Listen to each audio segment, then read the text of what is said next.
Hello, this is Will Hardy with Man Talk Radio. We are all about breaking down the walls of race and denomination. Your chosen Truth Network podcast is starting in just a few minutes. Enjoy it, share it, but most of all, thank you for listening to the Truth Network podcast. This is the Truth Network. Coming to you from an entrenched barricade deep in the heart of central North Carolina. Masculine Journey After Hours. A time to go deeper and be more transparent on the topic covered on this week's broadcast. So sit back and join us on this adventure. The Masculine Journey After Hours starts here now. Welcome to Masculine Journey After Hours. We're glad to have you with us, and we have a wonderful topic. I'm just saying that because Jim picked it. But no, Jim, it's a good topic. And so you want to tell us a little bit about it?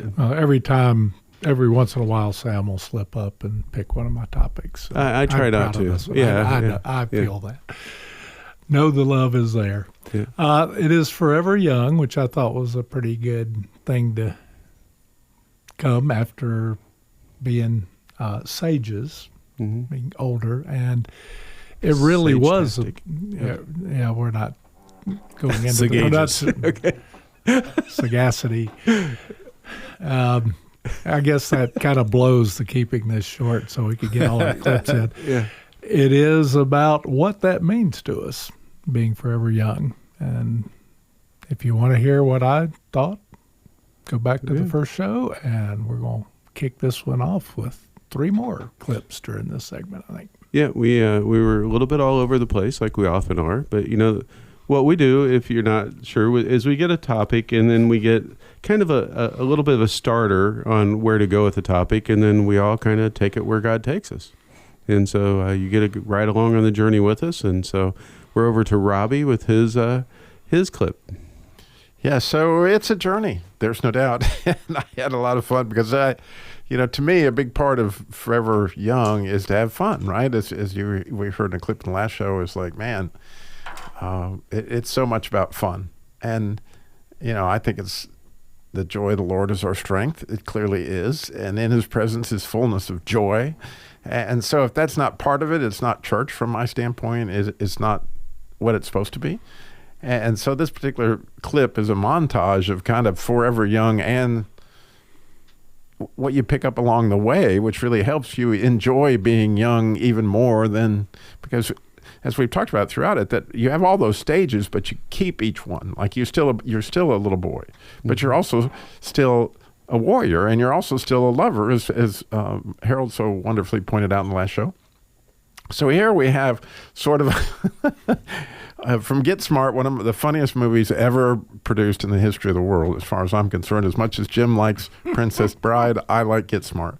And the chief is just absolutely one of the most hilarious people. But in this particular scene, Agent 23, who's played by The Rock, right? He's kind of the bad guy in the thing, spoiler alert. And he has been put into the office, and he doesn't like office work very good. And this guy goes and he blocks up the copy machine, right? And so he's expecting some help, like he should have unblocked it. And then when the guy didn't react critically, or like he should have, then Agent 23 takes a stapler literally and staples. The thing you can't see in the clip is he staples a staple into this guy's head. Okay, that's the setup. And then obviously you'll hear how the chief reacts to that. It's hilarious. And it's a lot of fun, in my opinion. It's just fun. But then we hear Anthony Hopkins, who's very much a sage, and he's going to give some sage advice, which I just really liked the advice in it. But it's also the advantage of having as much fun as we're having over here with Agent 23, and also enjoying, what comes out through it. And the thing that I was really looking for and didn't find in the clip I wanted was one of the joys of Forever Young, and we will for eternity be learning. Like you learn a little something about God every day, right? And I love the idea of prayer from a standpoint of God continues to just show different ways to teach you that he's right there. Like, I'm right here, Robbie. What do you, so, a week ago Sunday, I was battling a kidney stone, and, I was in a lot of pain, and I was just kind of wreathing in the bed. And as I'm trying to deal with that pain, and I'm sure a lot of people, you're trying to have fun, but it's not so easy. And I look up, and this is just God, The ceiling fan in my room was casting the shadow of a giant cross over my bed. And it just took my breath, and it was like he was just winking at me, going, "I'm right here, Robbie. We're all good. It's all good." And it was like at that moment where you really needed something to say, "Yeah, it's painful, but it's fun." And so play the clip. Larrabee, Yeah, were you the last one to use the copier? yeah. You left it jammed. So, why don't you unjam it? Just open the door, read the instructions. Is this your stapler? Yeah, you want me to show you how to use it? No. Oh! Now why don't you unjam that? 23. Yes. Can I have a moment, please? Sure. Yes, Chief. Let me tell you about a pattern that's beginning to emerge. As a former field agent, I'm very much aware of how difficult it is to make the transition to office life. Chief, he didn't unjam the copier. Now, we have rules here, you know that. And if you don't follow the rules, then what are we? I'll tell you what we're not. We're not people who jam staples into other people's heads. That's CIA crap. All right, look, Chief. I'm your best guy. I don't belong in an office making copies. I should be out there with Max. Look, 23. No more stapling today. Three things that you must come to accept. Most people ignore the last one. 1. Self-control is strength, and calmness is mastery. You have to get to the point where your mood doesn't shift based on the actions of someone else. Don't allow others to control the direction of your life, and don't allow your emotions to overpower your intelligence. 2. Stop being afraid to spend money. You go out and spend $100 on good food and drinks. So what? You had a good time with your friends. You spend $1,000 to travel. So what? Your time on this planet is a gift. You can always get back money, but you can't get back time. 3. In 3 generations, everyone who knows you would be dead, including the people whose opinions stopped you from doing what you wanted to do all along. I love that. The whole idea of continually learning and being able to taste wisdom and kind of savor it, right? And that idea, a lot of these guys came back from their adventure over the weekend, and they had talked about, apparently they had recently lost one of their favorite members in this group. It was similar to our own band, only they were in Ohio. And apparently, from what everybody described, this guy was just like awesome. He was a super nice guy, but he's dead. And and about 3 of I heard that about the third time. He was just an awesome guy, but he's dead. I mean, it's just the point is, 20 years from now, people are saying, Robbie was an awesome, but he's dead. And so I just think it's hilarious to think about that. Truly, 20 years from now, all those people's opinions of whether they thought you were a nice guy and all that stuff is really somewhat immaterial compared to, again, the experience that you will have of continuing to learn about God and what you shared along the way about what you learned about God, so other people could go have all that fun too, whatever that may be. And I love the idea of, oh man, other people's opinion will stop you from doing stuff, but it's just crazy. What do you said about money? I savor that too.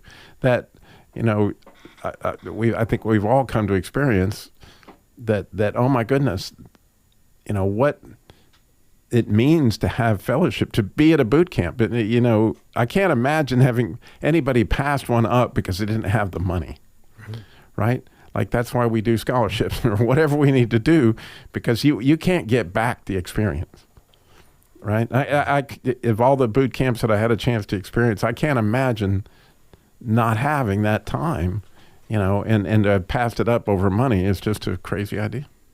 Yeah. And so if you do want to come to a boot camp and money's an issue, let us know and we'll see what we can do to help you.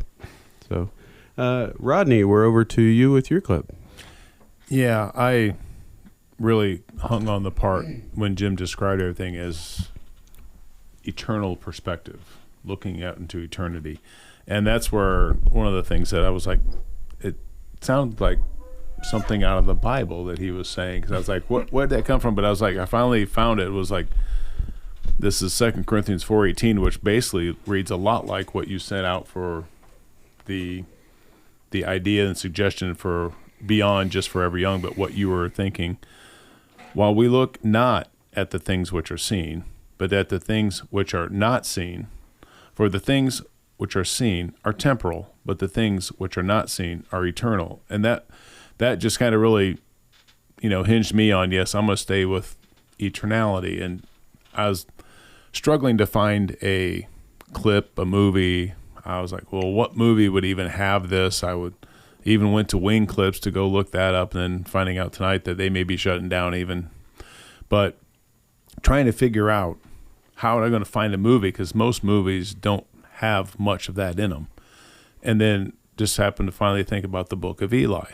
And I was like, that is a really good movie where the perspective is far beyond what anybody has. You got one man with that perspective and nobody else with it. And he is headed that direction. He's headed for eternity. He's saving the Bible. He's that one book. He's doing everything he can to save it. And through the whole movie, you're sitting there just watching it going, wow, man, this guy's, just tears people up, kills a bunch of people because they're trying to kill him, right? He's just really defending himself, but the only way he's going to walk away is that they don't. And then as you go through and you find out at the end, well, he's talking about being guided by the Holy Spirit. He's blind, yet he goes across the country and travels and, takes care of all these people that are trying to inflict him. And that's kind of where I kind of stuck with just making sure that how can I have that eternal perspective? Because I know the few times that I'm able to get there, it really helps me because it keeps me out of the thing that just happened to me, the thing that I just saw happen to a friend, a loved one of some kind of, family member. These things, yes, I do mourn and I hate the loss of things and don't like when bad things happen, especially in this world that we're living in now. But in the end, God's got control, and the eternal and knowing who wins in the end does give me way more joy.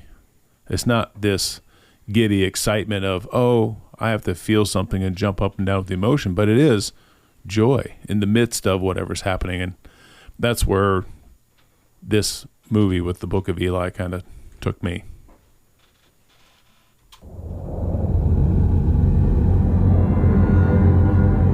Winters ago, the war tore a hole in the sky. Only a few survived. Our only hope is in my hands. Take off the pack, nice and slow. Put that hand on me again, you won't get it back.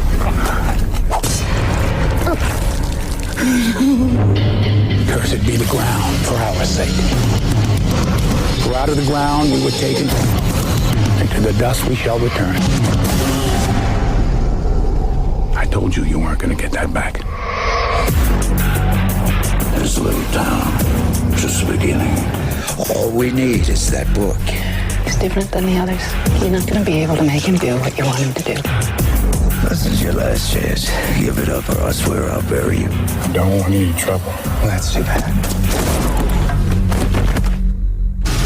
Nobody touches it but me, you understand me? I love this guy. Shoot him, please.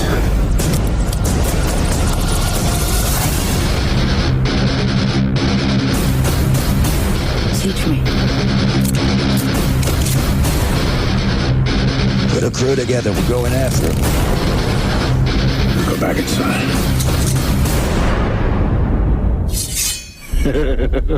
Close your eyes. I'm always trying to remember there's more than what meets my eyes. And one of the actually, Chad Robichaux was on 2 podcasts this week that I just listened to in the last couple of days, that he's a former Marine. He was in Afghanistan when that debacle happened to try to get people and rescue people out of there. And then he went into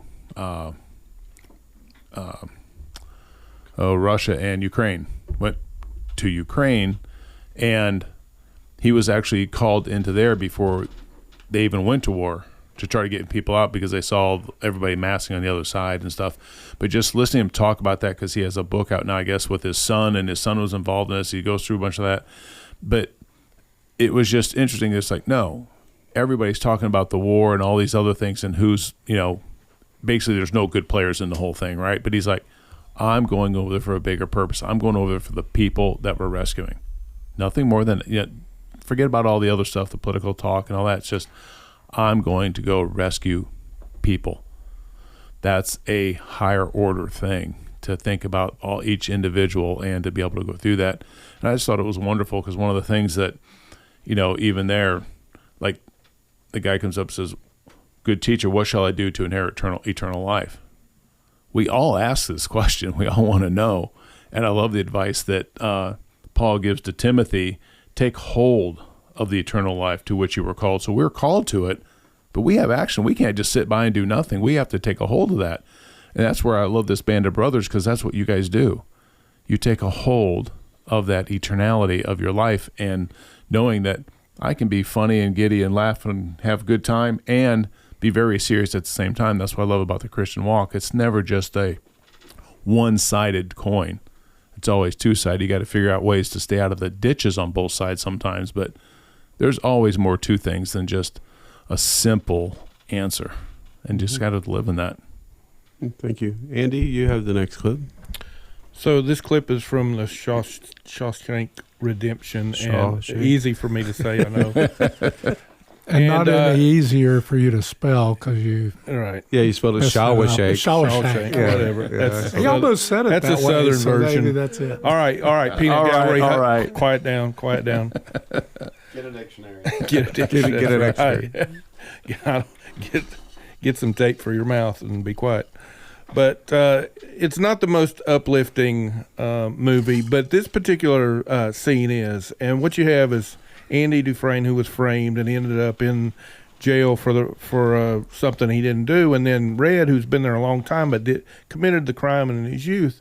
And this is a conversation between them when Andy realizes he's going to get out. And he kind of sets up Red to get some money once Red gets out legitimately, and it's all to meet down in Mexico. But you hear some key words here that kind of give a picture of this idea of forever young, of not allowing life to beat you up, not allowing jail to beat you up. During the movie, Andy is constantly doing things to bring life and bring youth, and helping guys that have been in jail for all their lives, trying to bring us to them. And he makes so many friends. I mean, and he does a lot of kind things that actually change these guys' lives. And he just continues on it, but he has hope and a vision for what he wants life to be. Dear Red, if you're reading this, you've gotten out. And if you've come this far, maybe you're willing to come a little further. You remember the name of the town, don't you? Cebateneo. I could use a good man to help me get my project on wheels. I'll keep an eye out for you, and the chessboard ready. Remember, Red, hope is a good thing, maybe the best of things, and no good thing ever dies. I will be hoping that this letter finds you, and finds you well. Your friend, Andy.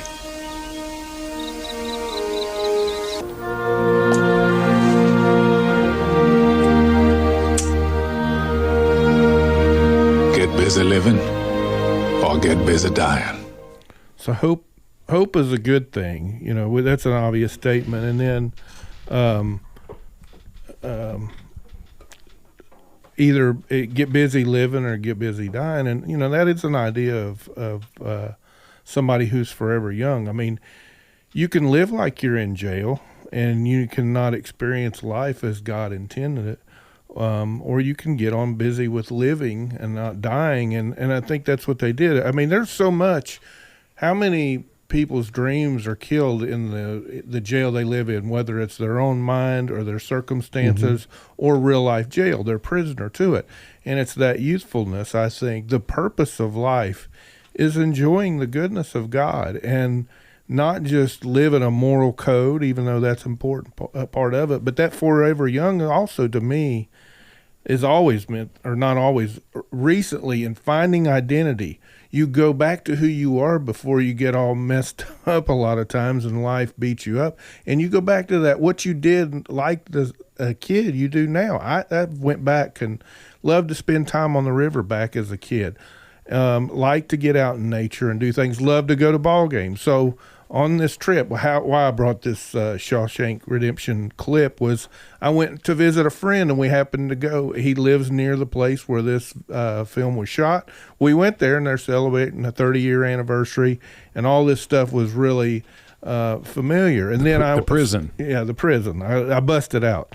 Obviously, I'm here tonight. So, but then before I came back, I went to a ball game, something else that just brought me back to my childhood, and just not going so much to watch the game, but just enjoy the ballpark and that whole atmosphere. But, you know, again, you can make doing the things you did as a kid, or you can make those idols. All you can do is you can make it to where all you're doing is enjoying and heaping stuff to yourself. That's not it, though. But God gives you those things as a kid, I believe. And to get back to that as an adult, after you've just tried to live out this life and do all the right things, it brings a lot of life to you. I guess I know I'm kind of rambling here, but that's my experience.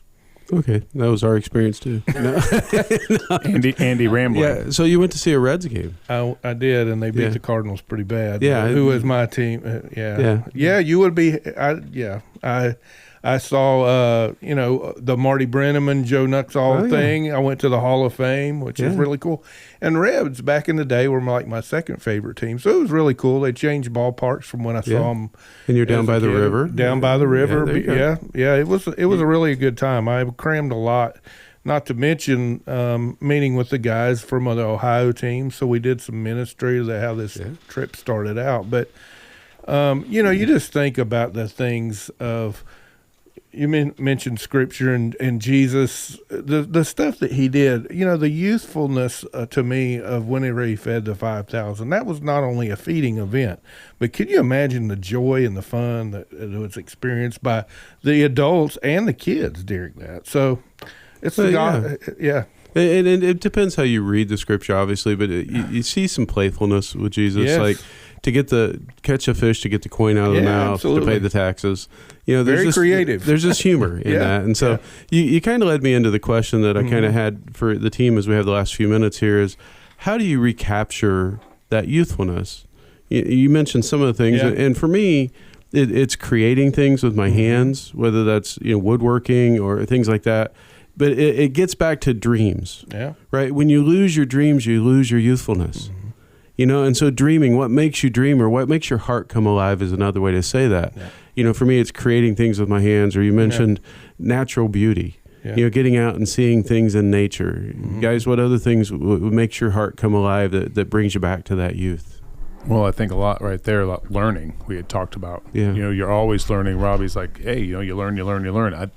I think that's one of the things that really keeps you alive and alert and your head on straight and going somewhere, because you have something you're striving for. And again, we're not to be here striving for salvation, but it's just striving for the truth, striving for good things in your life and fun and enjoyment and having that time with your band of brothers and other things.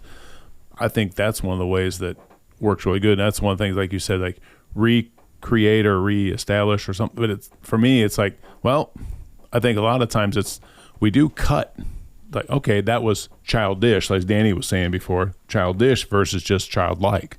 It's kind of the difference there. It's like, you want to have fun, but we're not children anymore. We act like it sometimes, but that's the fun part, is that you don't have to live in it and just be just all the way down into just stupid stuff for the sake of being stupid, all the time. Right. You got to come out of that a little bit. Second breakfast. So you got to come out of that a little bit. Yeah. To jump in before we run out of time, I'm sorry. No, you're good. Work with youth. I recently did Vacation Bible School at our church. How fun was that? And then tomorrow night, actually, I'm bringing the youth group here to record a podcast. And you get around the young people, and you know what it does? Drives you crazy? No, man. It makes you. It brings you back all the things that you used to think and thought, and you realize that the kind of that stage more, but at the same time, you know, you can speak into their lives kind of the wisdom that God gave you, and it's kind of a neat thing to be part of that journey. And I know that we were meant to live in a community where, you know, the youth were with the young. We need the youth, and they need us. Right. And so to step back into and cloister ourselves is about the last thing in the world, which would be, I think, what God had in mind. That he, you know, we're to take advantage of what he's talking about. To jump off of Rodney's clip, because it is a big appeal, I used to really pursue knowledge, that sort of thing. But now, having that in my brain just takes up space, because anything I need to know, I can get on my phone. But traveling and experiencing other cultures and people as they really are, instead of how we say, well, this group is like this and this group. I have not met an individual, even ones I would be prone to dislike, like a New York lawyer. I've been put in positions to love them. And the only thing we take out of this life are our relationships, the vertical one and the horizontal ones. And that, to me, is staying young. And we are all young, whether we're 80 or 8, we're going to live forever. So we're just starting. Yeah. And just I feel like I need a disclaimer. Not all of us feel the same way about New York people, Jim. I'm just saying. You know, I've met some really cool people from New York. That's okay. Oh, so have I. Had a great neighbor from New York once. Yeah. I just wanted to give you a hard time. Go to masculinejourney.org to register for the upcoming boot camp, November 21st through 24th. It's the weekend before Thanksgiving, and so it's coming up. You don't have plans. I know you don't, because you're going to do something the next weekend on Thanksgiving. So make a plan to come join us at boot camp. And if you're female and you're listening and you're not, the camp's not really for you, and the males in your life, please send them, right? And again, if you need any information, need any help, reach out to us on social media. Go to masculinejourney.org. This is the Truth Network.